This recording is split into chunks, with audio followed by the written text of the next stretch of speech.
44% of people leave their jobs because of bad bosses. What are your red flags of poor leadership?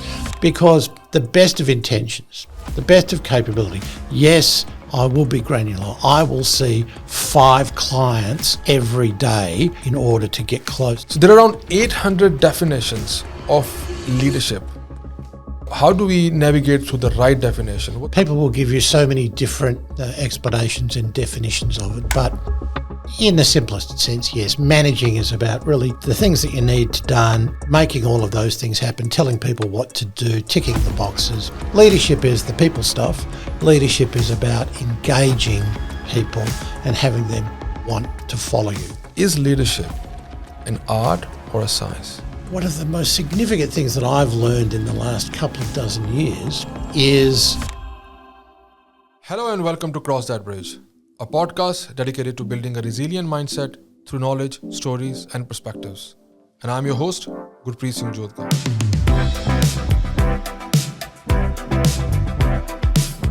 Today's podcast is a masterclass on leadership, as we have a leadership expert who has spent over 4 decades coaching leaders worldwide through his transformative program focused on communication, behavioral change, and leadership development. He is also the author of a best-selling book called Leadership to Make Things Happen. And I've read this book personally and highly recommend for anyone who's looking to grow a career in leadership. This book has some powerful questions that I'm sure will challenge you on the deepest level and will encourage you to examine and elevate your leadership style. So let's dive in for a candid conversation with Greg Zimbulis and understand from him that what it means to lead. Welcome, Greg, to the show. Thank you. So there are around 800 definitions of leadership as per Forbes. Now, how do we navigate through the right definition? What's your definition of leadership? I think leadership is, being a leader is simply putting yourself in a position where people want to follow your lead, where people actually are doing the sorts of things that you'd like them to do. It really is as simple as that. You can get down to semantics about leadership, but to really cut to it, leaders are people that others want to follow for the right reasons. And how do you differentiate leaders from managers? That's a bigger question, but I think easier answered. Managing is about getting things done. Leadership is about helping people get things done. But in business, managers by definition are task-orientated. By the old definitions are quite directive. I'm the manager, I'll tell you what to do, please do it. And that worked for a long time. Now, in current day leadership and our expectations in life general are to be more consultative. So as a leader, rather than thinking about telling people what to do, it's more about communicating to them what needs to be done, what you'd like to get done, how they can contribute to that, what's in it for them, having a conversation and helping people make some decisions to move in the direction you'd like to lead them. So leadership is about motivating people to follow you and reinforcing what's in for them when they do certain things, which obviously in the wider interest of the business per se. And management is more about directions, like this is what you need to do.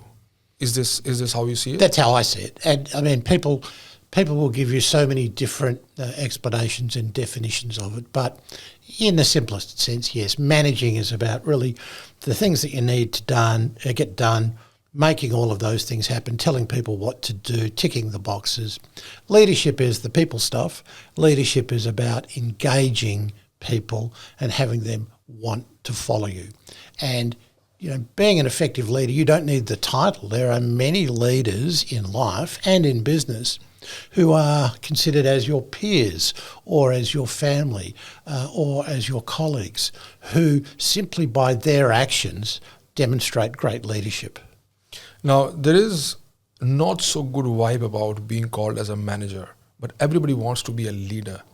So how do you see this? Like, is being a manager is a good thing or a bad thing, or in some a moment you are a manager and next moment you're a leader?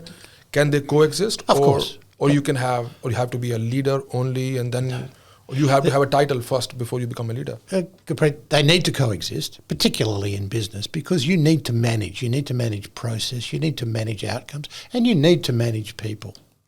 But the most successful managers are great leaders.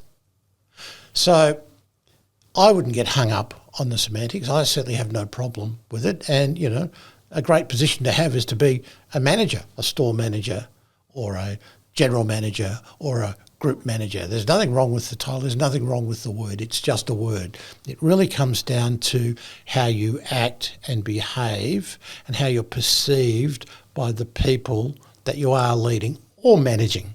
And I think it's important to understand there is a distinction, but gosh, they're interchangeable words, and I don't think we should get too hung up on it in business.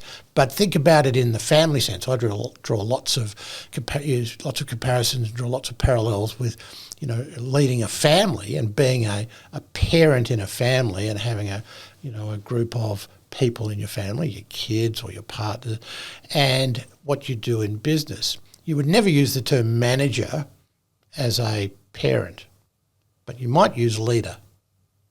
Why would that be?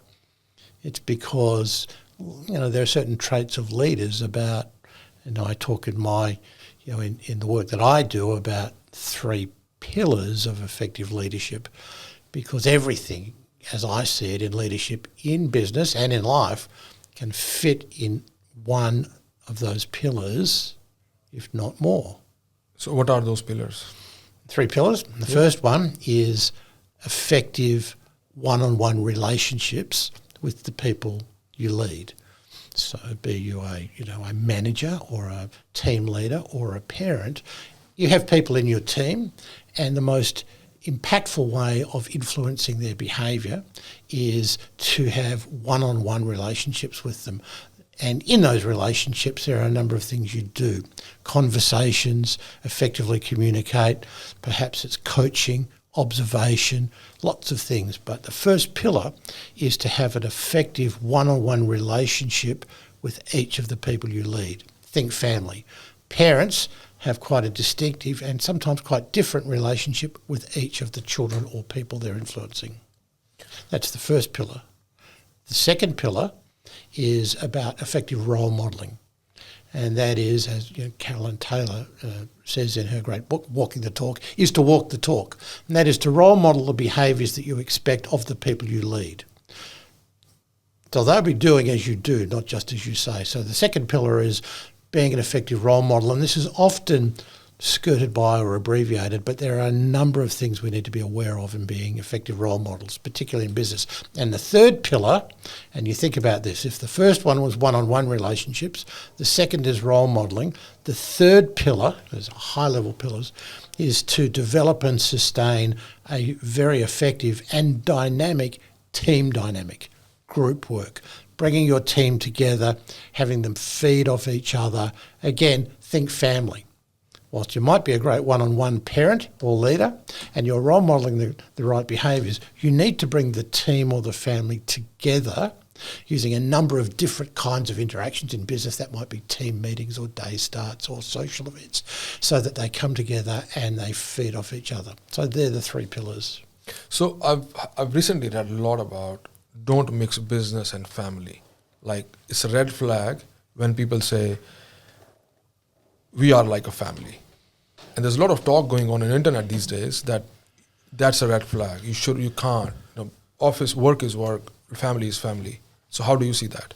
I don't see it as a red flag. I've read the same articles. It's quite topical at the moment because they say it's a red flag in an interview, in a job interview. If you're being interviewed for a job and the interviewer says, we're like a family here, everything I've been reading lately is, that's a red flag because we're clearly not a family. But there's nothing wrong with the comparison. I think sometimes, and I think it's indicative of a certain level of wokeness, that people are getting hung up on words. Now, I wouldn't consider, in the businesses I've run and most of the business I've been in, I don't consider them to be a family in the same sense as my wife, my partner, and my kids, that's a family. But the family dynamics, the group dynamics, gosh, I wouldn't get caught up in the words. So the first thing is I wouldn't use it too liberally that we're a family. We're kind of like a family, but I would qualify that. We're like a family because we care about each other. We get together, but, this is a business. The other point that you were making of mixing family and personal life with business is quite different. It's a different question. And that is very situational. I think it comes down to the individuals. I've seen some very successful personal relationships in business. But as a rule of thumb, I think that leaders in business need to remember that they are in business in a professional sense. So there are some boundaries and there is a limit. That it is difficult. I think that the military is an extreme example. But if you watch any military movie and you'll watch a drill sergeant or you'll watch a commander, the common message in there is don't get too close to these people because you have to be willing to risk their lives. So the level of familiarity is something that we need to be very aware of. But gosh, people want to deal with and work for and with people they like. So being natural is a part of that. So likability is pretty important, I find, in business. So yes, I think just being careful of the semantics and not being too sensitive to it. Yeah, so give us a couple of more examples on what the leadership behavior and actions will be in a business dynamic or a family dynamic. How do they operate and how they differ? Well, if you take, I use the pillars because so many actions and behaviours we have, and I just group them into those three. So if you take the role modelling pillar and concept about how that works in business and in family, it's pretty much the same. So in business, some of the role modelling behaviours are around language. And I talk to leaders about the conversations they have with their people and how they refer to their clients or their customers. And some of the language they might use is quite disrespectful. It might seem humorous, it is funny sometimes, but it can be, have a difficult customer and you're the manager, you're talking to people, say, oh gosh, God, she's a problem, or that fellow, he was very difficult, he's a pain. And, if you talk that way about your clients and customers, what message is that sending to your people? It's sending a message of disrespect. It's saying that, well, that's how we talk about our bad customers or our poor customers there. It's not a culture that you want to foster. So the language that we use in this role modelling sense is very important because it sends messages to the people that you lead about how we should think and talk about our customers in this example. Now, if you wind that all the way back to the family situation, I use this because it's the easiest. Gosh, it's so simple. If you're raising children and you are driving a car, in fact, there's some great television commercials that use it. You're driving a car and every time somebody cuts you off, you're yelling at them or abusing them or getting angry with it. What message is that sending to the kids? It's sending the same message, it's okay to do that. Or if we're saying, oh gosh, that silly old man there, old people are terrible drivers. Well, if a child hears that just a few times, the message they're getting is that old people are poor drivers. That's what they'll grow up with.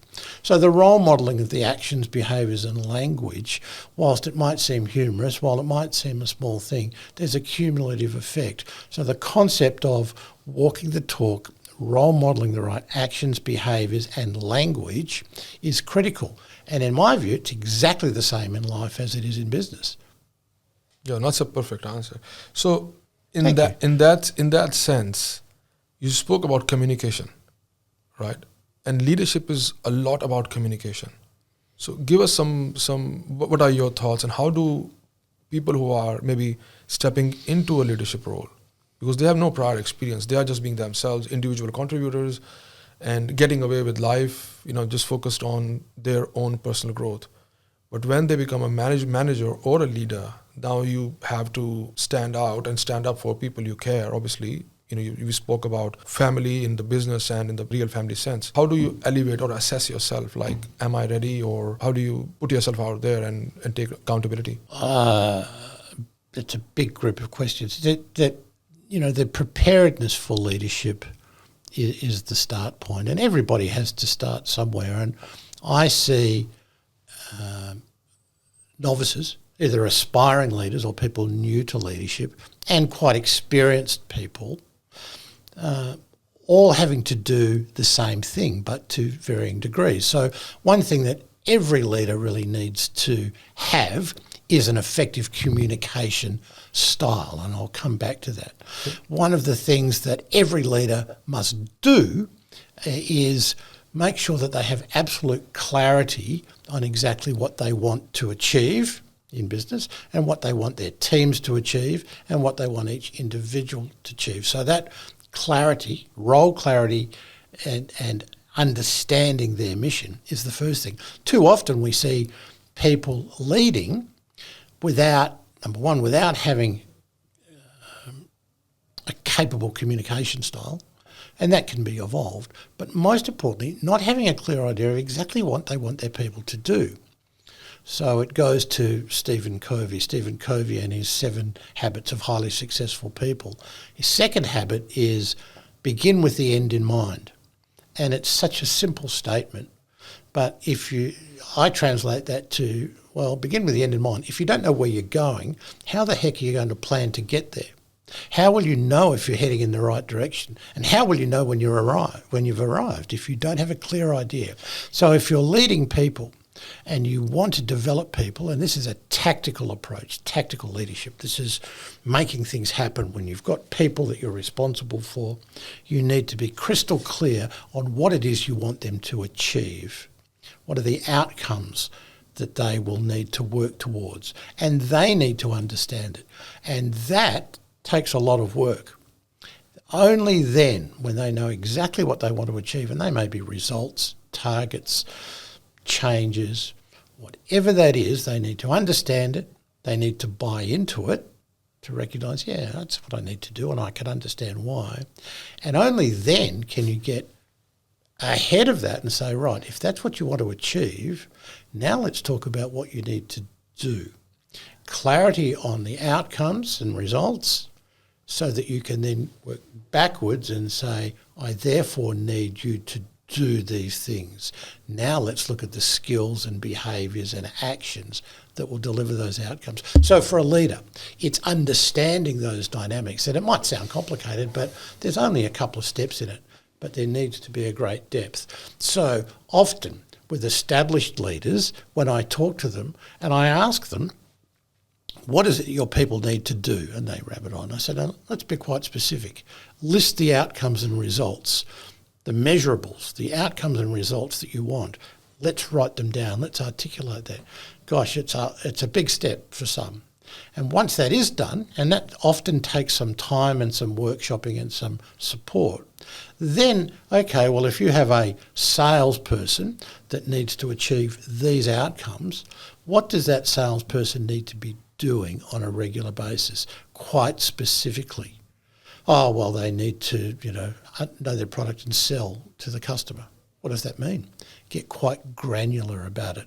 And I find that people don't get granular either because they're lazy or because they're busy or they don't understand the need to get granular about the actions and behaviours, which are often micro behaviours and actions that will all contribute to the result that you want.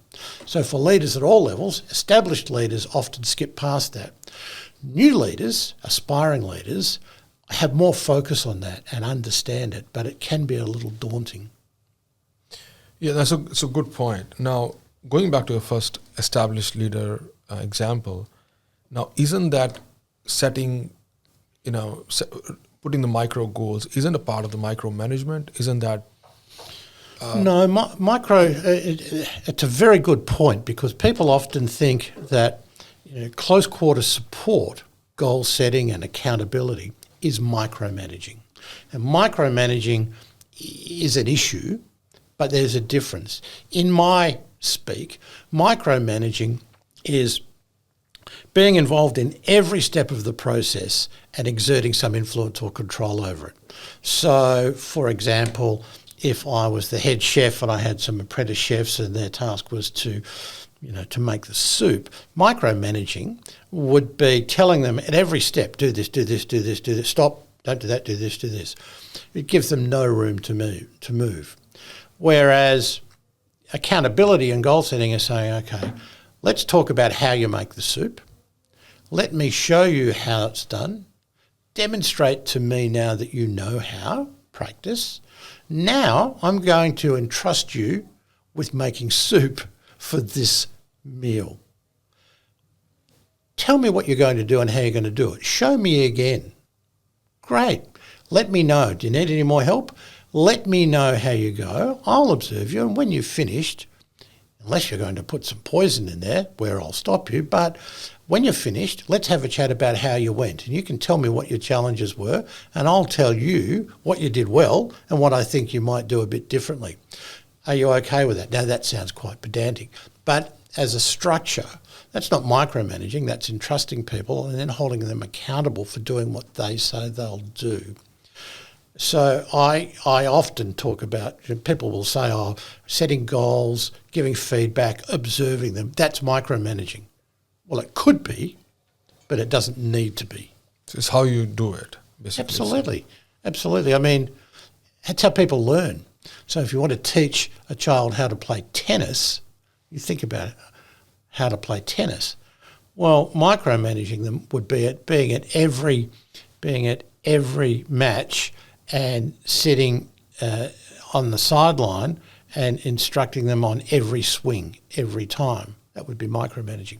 But effective coaching is about showing them what to do, making sure they're comfortable doing it, getting them to practice it and show you, then making an effort at it, and then having a conversation about it and giving them some feedback about it. So it's quite close quarter, but it's not micromanagement if it's balanced. And all of that relies on the other point that you raised of effective communication. So that's the what of how to be an effective leader and coach in a nutshell. But how you communicate is the how, and that's what makes it palatable and effective. Because if you're pushy or you're abrupt or you're curt or you're too directive in a communication style, all of that process just flies out the window. So you briefly mentioned about how and what, right, of your, and I read your book, Leadership to Make Things Happen. Guys, if you haven't, we're going to talk more about this book in a bit. There's a lot of talk about leadership, Simon Sinek way, like start with why. Yes, absolutely. Right, wherein you talk about how, what, and when. So your focus is on this. So can you give a bit more perspective on Absolutely. that? God bless Simon Sinek. But let me tell you, certainly for the last 10 or 15 years in the corporate space, the amount of focus on the why, which is critical. You have to know your why. Your why is about what motivates you, the reason that we're here, giving you some focus. So I don't mean to detract from the value of the why, but it became so topical and flavour of the month because Simon led the charge. He's done such a great job on it that the bias has swinged so far towards the why that we have often ignored the what and the how. So start with your why, absolutely. If you don't know why you're here or why we're doing this or why it's important, then you're missing the point. So that is essential. However, don't stop, and I will give you a great example of this in a minute, that don't stop there. That it's, in the Ivy Business Journal 15 years ago, there was a great article about strategy. And it said, the failure of strategy is in the execution.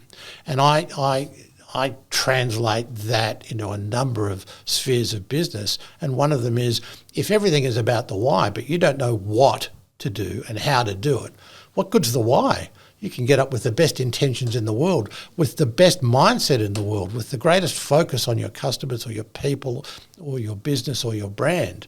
But gosh, that needs to be supported by some really tactical what, the actual behaviours and the skills and capability of the how. And that's what I do. In fact, it's created a great opening for me and many other tactical coaches and mentors to help people. Yes, it's great. Let's do the why, but now let's move beyond it. And the example I like to give is one of my corporate clients just 5 or 6 years ago, who was an Australian business owned by a US multinational business. And the business here was quite sound. And I developed their leadership program, their sales program. I was there 4 or 5 years consulting to them. And in my second year, the general manager said to me, I can't see you next week because we have someone coming from the US to run a workshop for us that I tried to get you to do because you do all of this, but corporate in the US said, no, we want our global man to come and do it. I said, what's the workshop? And he said, it's a 2.5-day workshop for all of our salespeople on Stephen Covey's 7 Habits of Highly Successful People. What do you think? And I said, well, that's fantastic. That's great. I mean, I could have done that, but if corporate want to do that, that's terrific. I'll be really keen to see how that goes for you. So 2 weeks later, when I was back there, before I went to see the managing director, one of the sales managers, the regional sales manager, came, who I knew quite well. I'd been working with him for 2 years. How are you going? And his name was Aaron. Aaron, how was it? Good. How was last week? What? Oh, the workshop. Oh, it was great. I said, I've got one question for you. And he said, I know the question you're going to ask me. I said, what's the question? He said, you're going to ask me what we're now doing differently or more effectively as a result of that workshop. And I said, it's a very good question. And the answer is nothing. He said, I haven't changed anything. It was good. I learned a lot of things, but I'm not actually doing anything differently. I'm thinking about it. I said, it's great. But there was no tactical, there was no what, there was no how. Those Stephen Covey's 7 habits are very powerful. And if I was running a workshop or a program based on those, would certainly conclude with, now what do we do about it? How do we take each of those habits and apply it to our own routine? What are we going to do and how are we going to do it? And that's where the focus should be. No, that's fantastic. You know how happy I am to hear that, because it doesn't have to end at why. I mean, you rightly said that we have a lot of, again, typically I was in a previous podcast, I was talking to Jason Dunn, he's a mindset coach, and we spoke about the motivation doesn't last too long. It's the execution part is harder, right? People put the goals and they never are followed. Same happens in the business context. We go to different conferences, come back with a lot of motivation and planning, but when life happens, things don't translate. So what is the when? So we learned about how and what. What's the relevance of when here? When is pretty important. I mean, it's, if you translated it to a SMART goal, the concept of SMART goals, which are very important. It's SMART for specific, measurable, achievable, results orientated, and time bound. The T in the SMART goal is time bound. Because the best of intentions, the best of capability, yes, I will be granular. I will see 5 clients every day in order to get closer to having the right conversation, achieving my SMART goals, my outcomes. 5 clients every day. Well, that's great. When? When will you start doing that? How often will you do that? Will you do that every day? Because I've had people say, yes, I will see 5 clients every day, and I come back 2 weeks later to have a follow-up session. How did you go? Oh, I haven't started yet. I know I've had some budgets to do, and I didn't say I was going to start. Gosh, time bound is very important. You need to put parameters on it, by when or when you're going to start or how often. So, the why is important, what you're going to do, how you're going to do it, and in that how, it includes the when or when by. Yeah, no, that's fantastic. So a couple of more questions around. I read some stats here, which says 44% of people leave their jobs because of bad bosses, right? So in that context, what are your red flags of poor leadership? I think it's in fact higher than that. That people leave because because of their bosses, but it manifests itself in not just because there's a bad boss, but the boss not doing certain things. So what we want generally in life, in a professional sense, or in our job, is we certainly want to be rewarded, remunerated. We need to be paid appropriately. We'd all like to be paid a lot, but we need to be paid fairly. So it's a hygiene factor. It's a baseline. If people aren't paid fairly or adequately, gosh, nothing much else is going to matter. So on the assumption that they are paid reasonably for their job, money then does not become the greatest motivator. It is how we feel about things and how our boss is. So if you think about it, and there's lots of research done on what those motivating factors are. So top of the list is motivation at work is, the actions, behaviours and how you're treated by your boss, by the leader. So what can a leader do? What can a boss do to actually make the people feel well, given that they're paid adequately? And there are a few things in there. One is actually caring, showing that you care about the person, that you are focused on their development and well-being, helping them progress. And everybody's a bit different. Some people are happy with the job they've got for life, and there's nothing wrong with that at all. Some people, if you're a carpenter in a business, some people are happy to be a tradesman for life and be really good at it. Excellent. Some people want to graduate beyond that in their progression to be a master carpenter and to lead other people. And that's fine too. So if you're leading these people, you need to understand what their preferences are and where they go. So for the leadership red flags is you're not caring enough about your people, not paying enough attention to the individuals, perhaps not having those one-on-one relationships in order to do that. Not acting on poor behaviours. In any group, there is going to be some dysfunction. It's just life. You've got the naughty child, or you've got some really poor behaviours. Not acting on that out of weakness or ignorance is a real red flag to the rest of the people. So if you've got a team of 4 or 5 people and one person is demonstrating dysfunctional behaviour, it might be serious or it might be minor. If that's not acted on, if the leader doesn't pull them aside, if a leader doesn't attend to that in the appropriate way, what message does it send to the other people? It says that's the standard that we like. And that can be quite toxic in itself. Some of the other toxic behaviours are ego-driven decision-making, preferential treatment, some narcissism, selfishness, and role modelling the poor behaviour. So doing one thing and expecting your people to do another. So like the example I used before, quite a simplistic one, disrespecting your customers in your language and the way that you make decisions about them, but expecting your team to act quite differently. That's terrible. People just get frustrated by that. So there are a number of elements that rotate around those kind of behaviours. So I picked up a word you recently used, was narcissism in workplace. And I obviously, been in corporate for like over 2.5 decades. I have seen situations where people have actually been miserable because of the poor handling by the management, and there's someone up the top who's doing so well for himself, but as a bad culture, work, and they represent a bad culture for the company. So, and is there some way you can spot a narcissist at a workplace, and how do you build boundaries around this? Well, you can spot them simply by behaviours that indicate that they have narcissistic qualities, or it goes down to there's even psychopathy, psychopaths in business to some degree. There's some terrible behaviours in business and different traits. The question is, what do you do about it?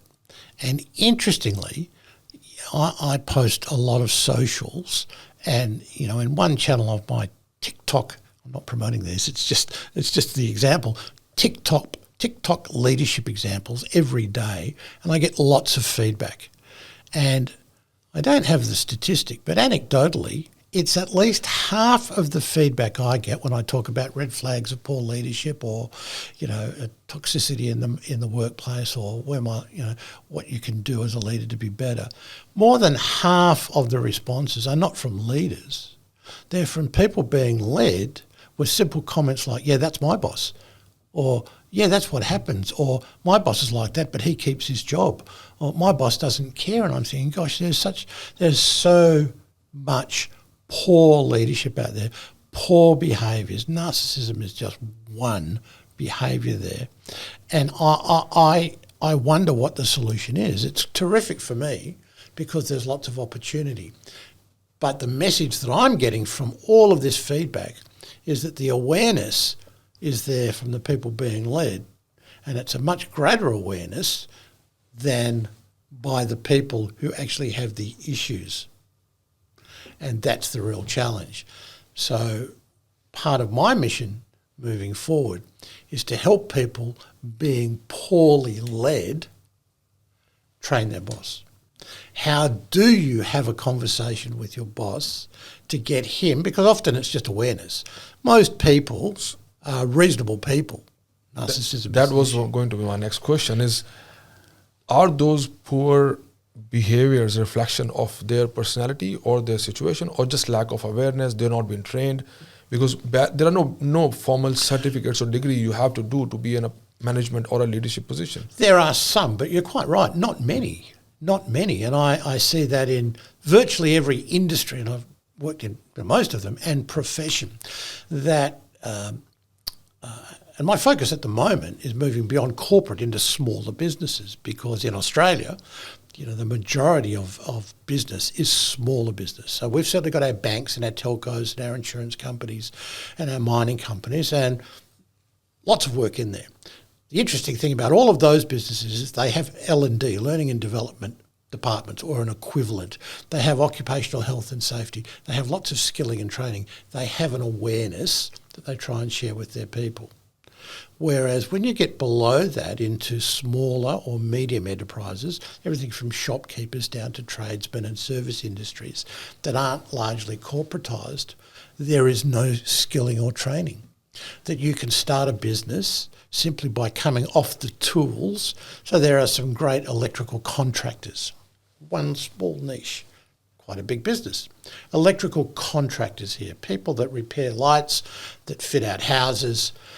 Virtually all of those businesses that do that, and there are lots of them in Australia and globally, and globally, yes, have started simply with an electrician, someone who's got their trade qualification on the tools, as we call it, and have had some ambition to want to go, and some entrepreneurial spirit, and wanted to create a business, sometimes accidentally, sometimes intentionally. They find themselves then not just being a tradesman working for someone else, but having a business with one or two people working for them, or 10, or 20, or 50, or 100. And they've come up and they're very capable vocationally. They know their stuff. They know their electrical things. But as you say, they keep their skills up, but they've had no training on leadership or managing people. And this is everywhere. It holds true for dentists, for doctors, for lawyers, for accountants, for financial advisors, for plumbers, electricians and butchers. The fundamental skills, the three pillars: having one-on-one relationships with each of the people you lead, role modelling the appropriate behaviours, and developing an effective team dynamic. When you do focus on those things, you will get so much more out of your people. You'll keep your good people longer, and they will be happier in the service because they're learning and developing. So that leads to my next question. It's very relevant, I think. Is leadership an art or a science? Can you actually acquire skills? If, let's say, you feel you're an introvert, for example, you don't have you're not going to be the best orator in the market or in the industry, but you think you can be an entrepreneur, for example. Of course. Can you actually be a leader? Yes. At the same time? Absolutely. I talk a lot about effective communication because I think it's a hub of most things, communicating with other people. But effective communication does not mean you have to be an extrovert. It doesn't mean that you have to be overly verbose. It is about communicating effectively, and quiet people, deep thinkers, can be really effective communicators. But everyone has their own style, as long as you're connecting with other people. And the world is made up, certainly in Australia, because we're a country of extremes, and we have all sorts of people and everybody being different. It's about them finding their communication style and level. You can. So is it an art?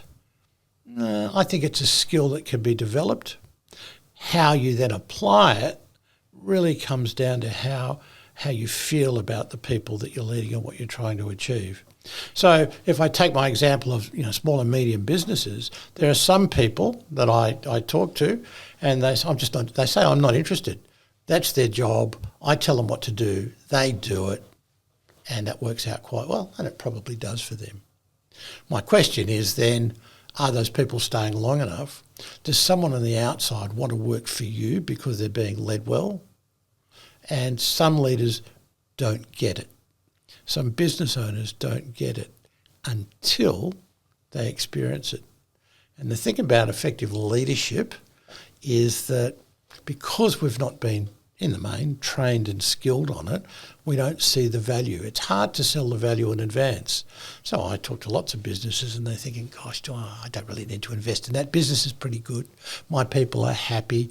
I give them bonuses. They come and they go, but they're pretty happy. If I can get somebody over the hurdle and then deliver some of this change, without exception, people will then say, now I get it. Now I can see what you mean. Now I see the difference that makes. And my challenge is always selling the value in advance. It's like a new product for anyone. Yeah. So isn't that a bit of an ego thing for a successful business owner or a management? I would use the word leader there, or someone in the leadership capacity.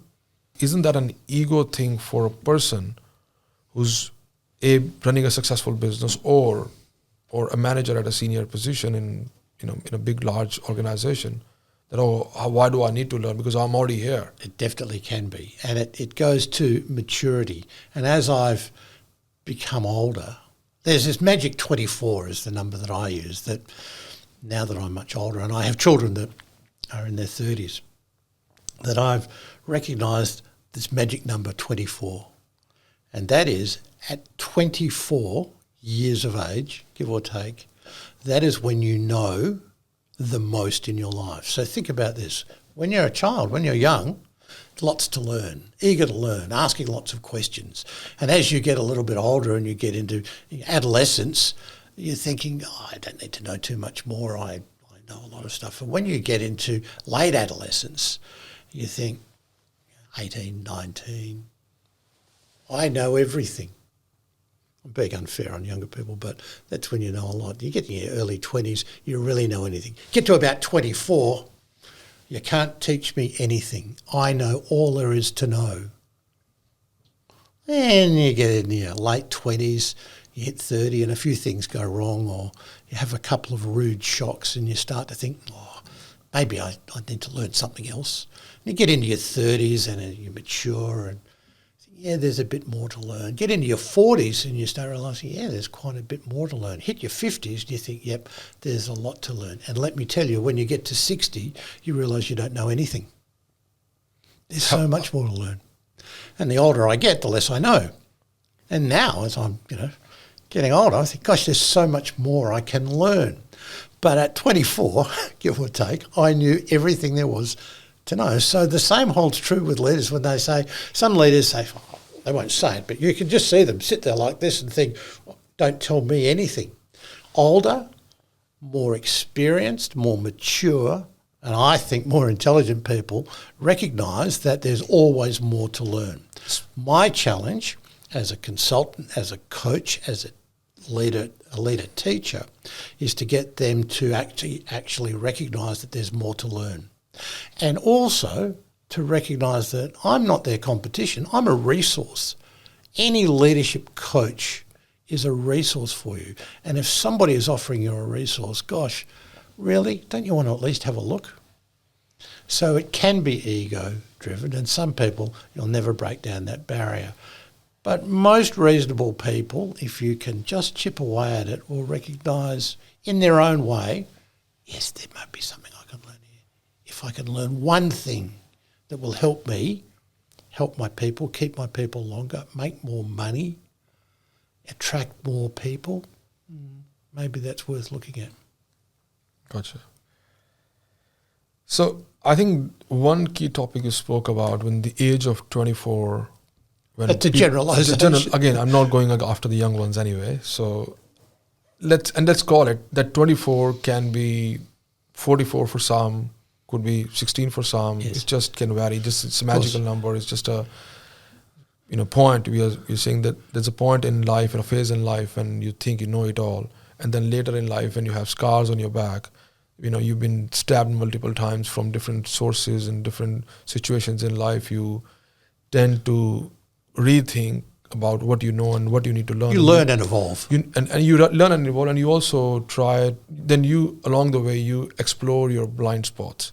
That this is what I totally know nothing about, and that's why this happened to me. So, and I think this also comes down to leadership. Now, you mentioned briefly about people who are on the receiving side of a poor leadership. They can actually, there's a way they can empower themselves to effectively coach the person above them, because that doesn't seem to happen enough, because they are like the old age of leadership or management was like, I'm the boss, I'll call shots. Your job is to say yes, boss, and move on. Now, how has that changed over the last few years? When I was a youngster, a very long time ago, one of my early jobs was Probably working. a long time ago. It was a long time ago. Was working. I can tell you about when fax machines came and when photocopiers turned up. But one of my early jobs as a youngster, so I didn't go to universities. I had a job early, and it was in a bank, and it was a bank in the suburbs in Western Australia. It was a big bank, one of the big banks, and I was a junior there in the bank. And it was the bank that my father used, because back then bank managers stayed in a branch forever. I got my job in the bank because of the bank manager. He was my father's banker for years. Then I ended up being posted to that branch because that's how they did things. I was the junior, and I'll call him Mr. Smith. I remember his name well. Mr. Smith was the manager. He would come in every morning, say hello, wearing his hat and his tie. Then he would open a door and go into a room, and in that room there was a door that was closed all day, and there was a sign on the door. What do you think the sign on the door said?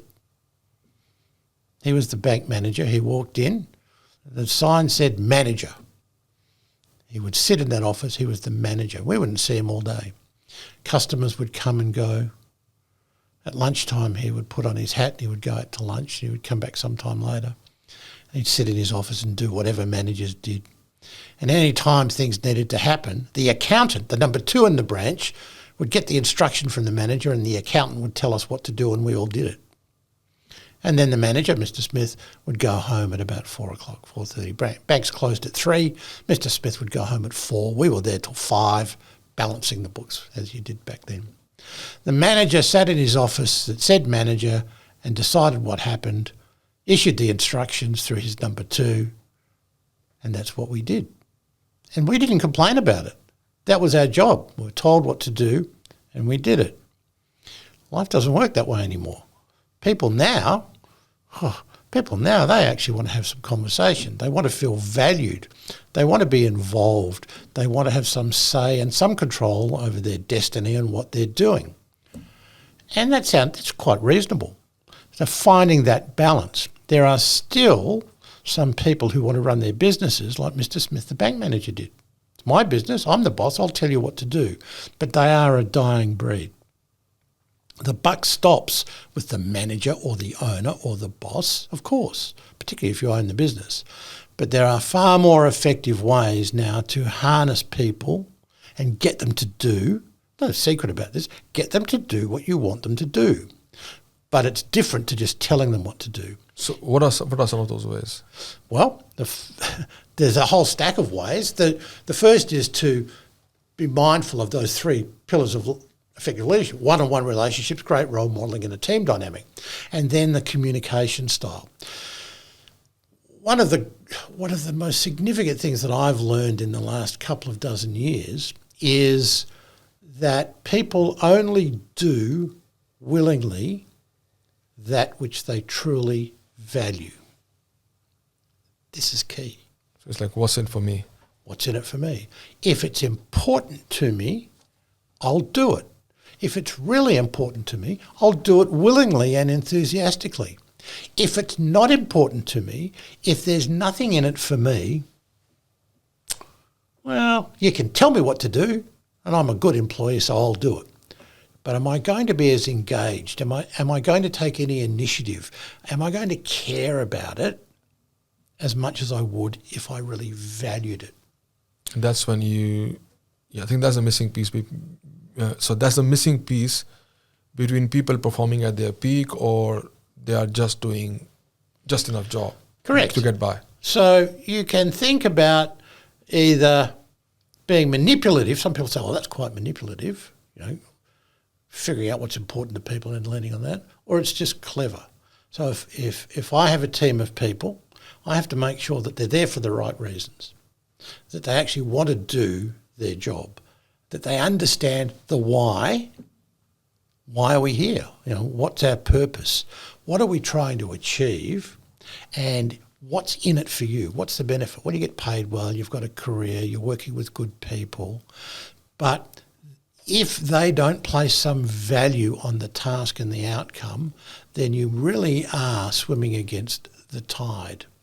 Great example, if I may, of a parent, someone I know, who had a young child, a son, who was, 10 or 11. And if you've ever had certainly in Australia, in our relaxed society, if you've ever had a young adolescent boy, you'll recognise, most of us will recognise that amongst all of the great things they do, one of the things they're not very good at is keeping their room tidy. And a tidy room might not be the end of the world, but when clothes pile up, when wet towels are left in a corner and for days, how many times can you tell that kid to, for goodness sake, put your clothes in the washing hamper, just pick stuff up? Well, I know a parent, not far away from us, who actually got to the point where he said, not sweat the small stuff, I just won't worry about it. And in fact, that parent ripped the carpet out of the room, because there were tiles underneath, so the carpet wouldn't rot, and just closed the door and let the kid grow through it. Make sense? It's not the end of the world. Clothes pile up. And then one day, this child was 13, 14, 15. It was a mess. Good kid, but adolescent boy stuff, mess. Until one day the parent walked past the child's room, the door was open, and the floor was clear. The bed was made. Not well, but made. Clothes were put in the basket. What happened? All of a sudden, like that, the room was tidy, or an effort was made. What was it? Maybe given some perspective, or probably given... He had some friends coming around to visit, including a girl coming around for Saturday afternoon. He was 15, friends coming around, including a girl, to hang out. Realised something clicked. This is a mess. Life will be better for me with this girl and my friends if it looks like I don't live in a pigsty. He chose to do it. The parent realised that the child wasn't lacking skill and knowledge. The kid knew how to do it. He just chose not to. It wasn't important to him. Not only was it not important to him, the more the father told him to do it, the more the kid pushed back because he didn't like being told. Until one day he saw the value in having a clean room. Done. And I'm thinking, that makes so much sense. When it's important to you, you'll do it. People only do willingly that which they truly value. So if you accept that and you're leading people, the opportunity is to figure out what's important to people and fuel that. That's not manipulative. That's just effective communication. Gotcha. And I think this is also a very important ingredient in growing your business as well. Like, so having people who are fully committed to the cause rather than just showing up and doing their job. Scaling your business, I mean, it's a challenge, not for everybody, but, lots of people want to grow business. Not everybody wants to grow. Like some employees want to stay at the level they're at. There's nothing wrong with that. Not everybody wants to turn their small business into a larger business. But forward movement is important. And one of the key things in scaling a business, one of the elements is delegation. You need to be able to leverage your time. And I'm seeing this. I have a client at the moment who has a business-to-business sales and distribution business, doing quite well. Has a smallish sales force of just 15 people around the country.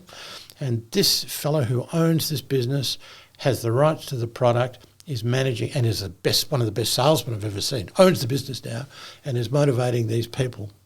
But he's got no one to delegate to. He can't find a sales manager who can sell as well as him. He's struggling to take that step in order to scale his business. He needs to sell personally less and do other things, work on the business, not in it. To scale his business, he needs one or two key people that he can delegate to. So getting the right people in that you can trust, that have the skill and the motivation. Because when you're leading, as a leader, you can't just be task-oriented. Task-oriented people are people who, they're given an instruction or a task to do and they do it. But leadership requires initiative. It requires people to be dynamic. It requires them to decide to make some decisions about how they spend their discretionary time. If you want someone to work for you and run your business or run a department or run a team, you can't be telling them what to do all the time. So going back to the example before, how do you come out of that rabbit hole where you are so busy running your business that you do not have time to hire the right people and delegate effectively? How do you get out of that rabbit hole? You need to find the time. Often, when we talk about some different leadership behaviours in a business, people say, I haven't got time to coach my people. I don't have time to do all of this. Well, hang on. Let's have a look what you are doing at the moment. And if you're in business, we find that effective leadership behaviours require virtually no or very little additional activity. It just requires a change of activity. So I say to someone, well, you need to be having one-on-one with, I haven't got time for all of that. Well, hang on, don't you talk to them how often you talk to them? Every day. Great. Well, that's the start of a one-on-one. Let's talk about what that looks like. Let's talk about how that works. Let's make it more effective. Oh, what else? Oh, you've got to have groups. Oh, I don't have time for all these meetings. Well, do you have a toolbox meeting? Do you get them together? Oh, yeah, every Monday we spend half an hour together. There's a meeting. Let's make it more effective and more productive. So in the employment, I can't find the right salesperson. I haven't got time to do all of this. I don't trust anyone. I say, well, do you replace any of your salespeople? Oh, yeah, every so often. I said, well, let's rechannel some of that time. Let's have a look at those roles and let's figure out, firstly, why it's so important. People only do willingly that which is truly of value to them. So if you want to scale your business, you have to recognise what you need. So in the case that I used, they need a good sales manager. If you don't recognise that need, then nothing will change. When you can actually sit back and say, that's exactly what I need. Now I know what I need. Now you'll find the time. So I think that also comes down to two things. One is the mindset of the person, of the business owner or a line manager or a departmental head in a large organization. And second is hiring. Hiring, yes. Hire. So hiring is a very important part of running a business or running any business for that matter. What's your strategy around hiring? Don't rush it. Don't rush it on the one hand. Don't be in a rush to fill a spot. So that requires some thinking ahead. And the flip side of that is don't wait so long for the perfect person, because it's a bit like finding that partner in life. Some people never do. Some people never find the right partner in life because they're just too particular. And you realise that nobody is perfect. So on the one hand, don't rush to hire. On the other hand, don't leave it so long because you're waiting for the perfect person. So understand exactly what you need. Recognise that you have that need. Awareness precedes all learning and all action. Be aware of your situation and accept that you need, in this case, a sales manager. Clearly define what that looks like. Not to the nth degree, but what are the key characteristics you absolutely require there, and what are some that you absolutely don't want to see in that person, and then go on the hunt. The other thing about hiring is that the person that does the hiring at two levels, at the beginning, so often it'll be the one person in a small business, but in corporations there's a whole chain.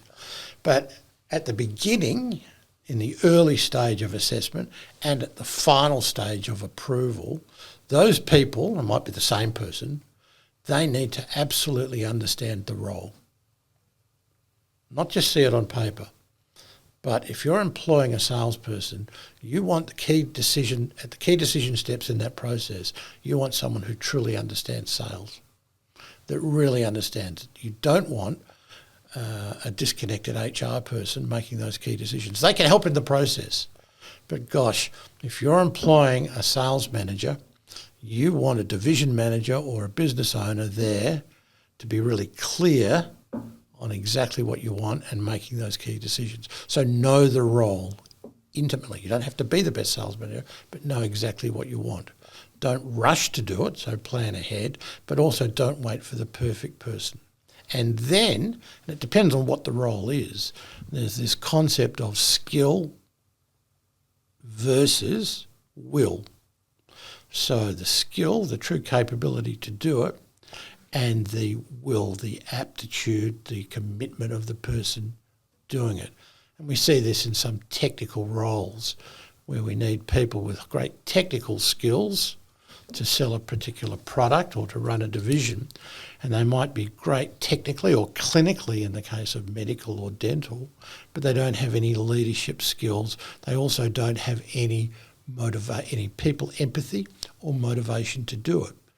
And the failing that we see often is we get the technical skills but the wrong person in the role. One person is great technically or clinically, but can't lead people. So we tend to think about it the other way. Let's get the right people person with the aptitude from the right gene pool, so they have some experience, and hire for will. People that have the right motivation, right level of intelligence, and are committed to the role, and then teach the skills. It depends on the role. For leadership roles, like a sales manager, you've got to absolutely make sure that the people taking those roles tick a lot of the boxes, because you're putting them into a leadership role. You don't have time to do too much training. They need to have got their stripes on the way through for leadership roles. So when you're on this side of the table, when you're hiring people, what is the last thing you would do? Before you release an offer letter to a candidate, will it be a gut feeling based, or will it be based on some data or metrics? I think the metrics would come earlier. I think at the end of it, it would be how you feel about the person. They need to tick the appropriate boxes in terms of their capability, their skill, their background check, their experience. You need to get that done because they're tickets to play. But at the end of the day, if you've got two candidates or three candidates that tick all of the boxes, yes, experience, yes, I've got some track record, yes, I've got some good references, well, what's going to make the difference? Well, again, it varies in different parts of the world, but certainly in Australia, all else being equal. You can like someone, but if they're incompetent, that's not going to do it, although in some cases it does. But all else being equal, how you feel about someone and your level of comfort with them, their ability to connect with you is all important. All important. But again, that depends on the role. If it's a purely non-customer facing role, non-client facing role, if it's a non-leadership role, if it's a purely mechanical role, that's quite different. What can leaders or aspiring leaders do to be effective? They can lead. People often say, dress for the job that you want. Yep. And act for the job that you want. So if you're in a business, for example, you're in a team and you want to be promoted, then start demonstrating the capabilities of the role that you want to move to. Many leaders don't have the title. They just lead. It's just the way they behave. It's the way they act. It's the way they engage other people. It's the way they give. It's the empathy they show. It's how they role model particular behaviours.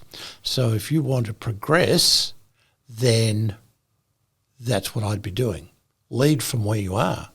Because if you've got a team of 6 or 8 people and there's a salesman, some of the worst mistakes people make is promoting their best salesman to sales leader. Too often that means that you've lost your best salesman and got a pretty poor leader. But not every great salesman is going to be a great sales leader or wants to be. But in that mix, I use sales because it's easy, but in that mix there might be somebody that does want to be a leader, that wants to be a manager, a leader. If they genuinely do, they will be exhibiting some of those traits and behaviours now. And you should be creating an environment as the senior person or the owner that actually invites that and certainly welcomes that within reason. But if you see somebody that you consider a natural leader or is always actually taking the lead, are you not going to be more inclined to give them the job? So act for the job that you want within reason. Understand the people dynamics. Don't tread on anyone's toes. Don't try and steal someone else's job, but demonstrate the characteristics that you think are appropriate for the role that you're seeking. Yeah, no, that's great. And are there any self-assessment tools which we can leverage? Or like, for example, you go, if you're trying to lose weight, there's a scale you go to. If you want to know your body mass index. There are scales. Absolutely. Well, the interesting thing, Gurpreet, about losing weight and going to the scales or checking your index, your BMI, both of those things, this is really important, both of those things, the scales and your BMI, your body mass index, are outcomes. They are a measure, and they're pretty important. If you want to lose weight, you want to check the scales. But you can check the scales. I do. Weight loss has always been a challenge. I check the scales every day, and I record it. But guess what? Just checking the scales every day doesn't change anything. It doesn't change. I go up or down 100 grams, doesn't change. But I know the number, and I'm pretty clear on the number I want. So I will always look at the number. But where I spend my time is figuring out what I need to do to change that number. So I know, weight loss is a great example, I know that in order to change that number down, I need to really be quite specific about my diet, my alcohol intake, my exercise routine, driven by the right mindset. So I look at the scales, I measure outcomes on the scales, but the real work is in the inputs: diet, exercise, alcohol, mindset. And I break that down into those behaviours, and that's what I start to measure. What gets measured gets done. It doesn't matter how often you measure the weight, if you're not working on measuring the inputs and the contributing factors to that weight change, then nothing will change. Does that make sense? Yep. And the same fundamentals apply in a business context. Absolutely. If you're looking at a goal, you have a target of, let's say, $10 million, right? You want to hit, and then all you're focusing on is the revenue that's coming in every year, and you're stressing about it, and you're not working towards building pipeline, or you just you're just celebrating wins on the deals we're getting from whatever sources, not knowing where the deals are actually coming from. I have a past client, who was an Australian operation, another Australian operation, quite a big one, in industrial equipment, wholly owned by a European company. And this was a pretty good business here. It was a leader in the market, sold a particular type of industrial equipment, and sold quite well. And all the parent company would send their representative, their regional manager here a few times a year. But all they appeared to be looking at were the sales results. And the sales results were pretty good. When the managing director retired from the Australian operation, they sent a new regional manager and a new managing director to the business to go through a transition. They realised that the sales were good, the top end, the top line was good, there was a great erosion to the brand. There were some deals that were being made that weren't as profitable as they should be. There were some alienated subsections of the market. There were disgruntled employees. There were promises made and not kept. There was a rot, it's a bit extreme, but there was a rot in the business that was not reflected in the results until time. It took a while. It took 3 years. And the sales cycle and their results went way down because of all of this stuff that wasn't paid attention to. They were just looking at the scales and not paying any attention to the chocolate they ate. You get a lot of chocolate today. It won't affect the scales tomorrow or the next day, but it will next month and the month after that and the month after that.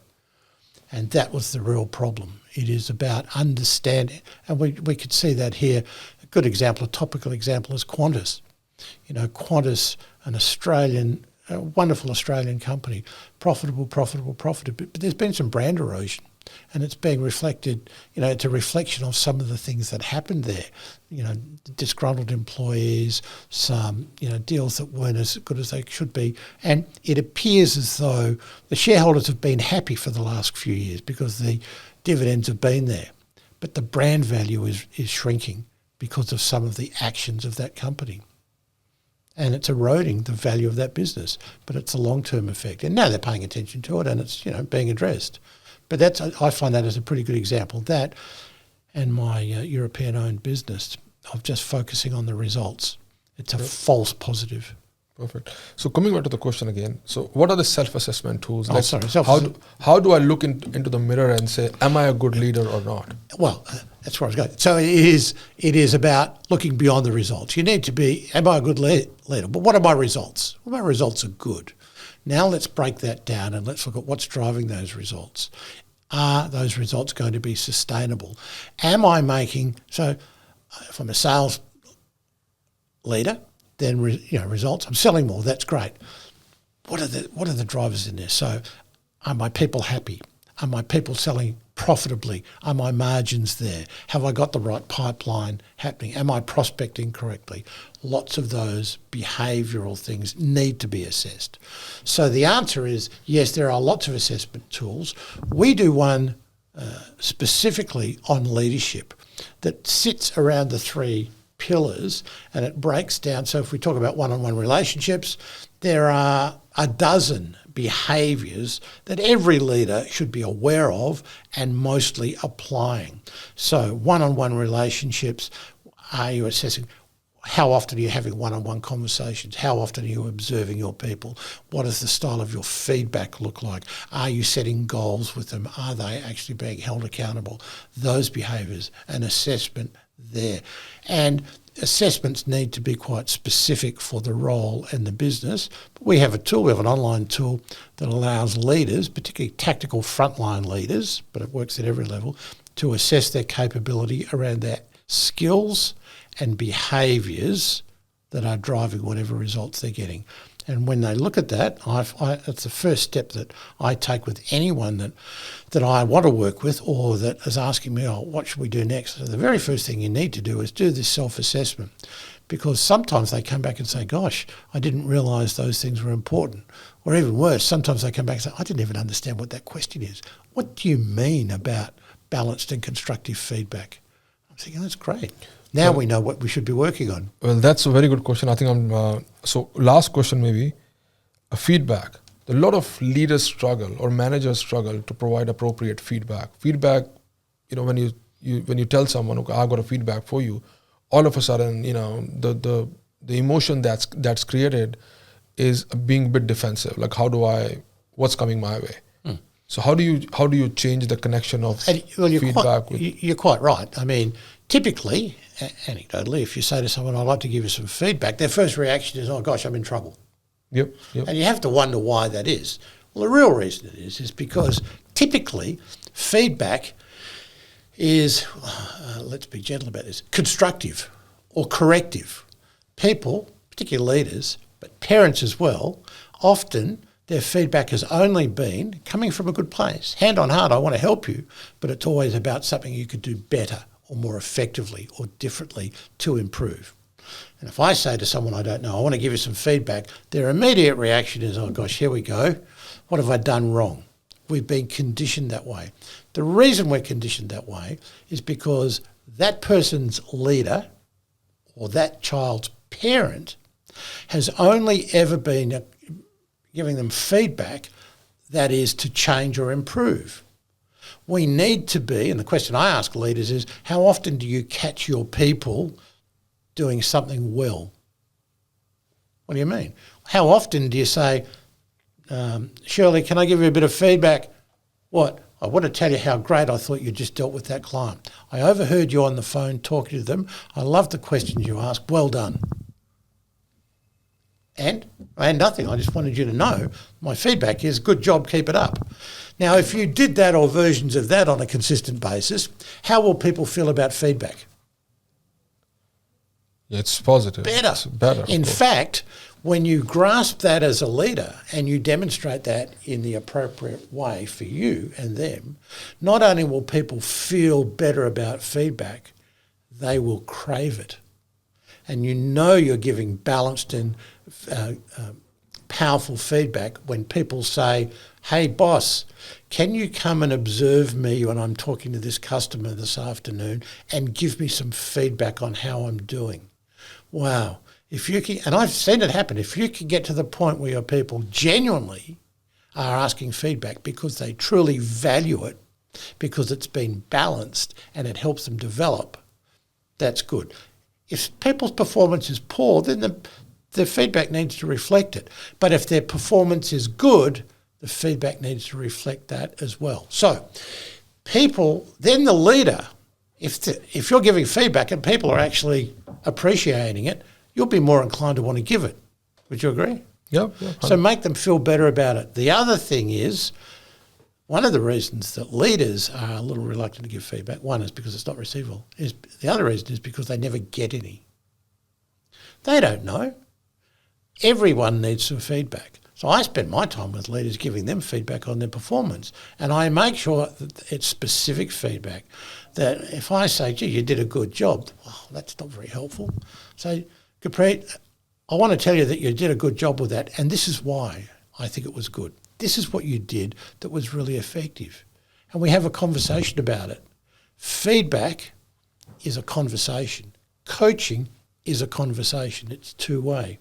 But when people actually get feedback and they understand, well, I might be saying, look, I think you could have done a better job with that, buddy.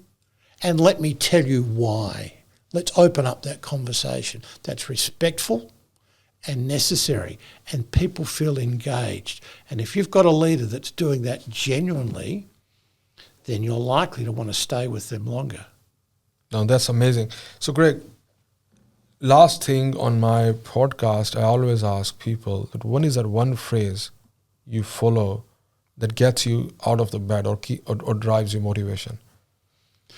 The one that I've followed that I'm most cognizant of, it's a very simple one. It's never, ever, ever give up. Right. Never, ever, ever give up. So if I'm trying to, in a leadership sense, if I want to develop someone, or if I want to get better at something, or I want to help them, I'm not going to give up. I'm going to find different ways of coming at the same thing. There are lots of phrases and terms that I've found valuable, but never, ever, ever give up. I think it might have been Winston Churchill who first said it. I think it's very powerful. But the others, two that I'll use, particularly in leadership, and one is that one that I've quoted before, is that people will only do willingly that which they truly value. So as a leader, make sure that people see the value in what you want them to do. The other is two questions that I ask always at the end of, and I'll ask it of you now, at the end of every coaching session I have, every workshop I run, I ask myself two questions. And I would suggest that every leader and coach needs to consider these. The first question, I will ask it of myself, and I'll share it with you when we finish this session. First question is, what difference have I made? Which means, what difference have I made to you? And the second question that follows very closely to that is, what will you now do differently as a result of my intervention? And I want to be able to convince myself that I've made a difference and I can actually articulate what it is, and that you will actually do something, take an action, demonstrate some new behaviour, might be small, that will move you forward. Don't be like the people that went to a 2.5-day Stephen Covey workshop with no actions. The question to ask is, what difference did we make? I'm thinking differently. Yeah. But what will you do differently? That's the outcome. So I would ask that of you if this was a coaching session. If you're leading your team now, Gurpreet, what difference have I made to you today? No, that's fantastic. And what will you now do differently as a result of that? Yep. So there are some, no, absolutely. No, thanks, Greg. Thank you so much. It was a pleasure having you on this podcast, and I'm sure my audience will find it very valuable. And plus, we are here to talk about his book, Leadership to Make Things Happen. Guys, I myself read it, and it's amazing. It has some golden nuggets. It will question your soul. It has a lot of questions in it, how you're doing it. And when I started doing it, I felt like I need to learn so much more, or a lot of things I was doing weren't right. And thanks, Greg, for our show, and we'll catch up soon. Thank you very much. My pleasure.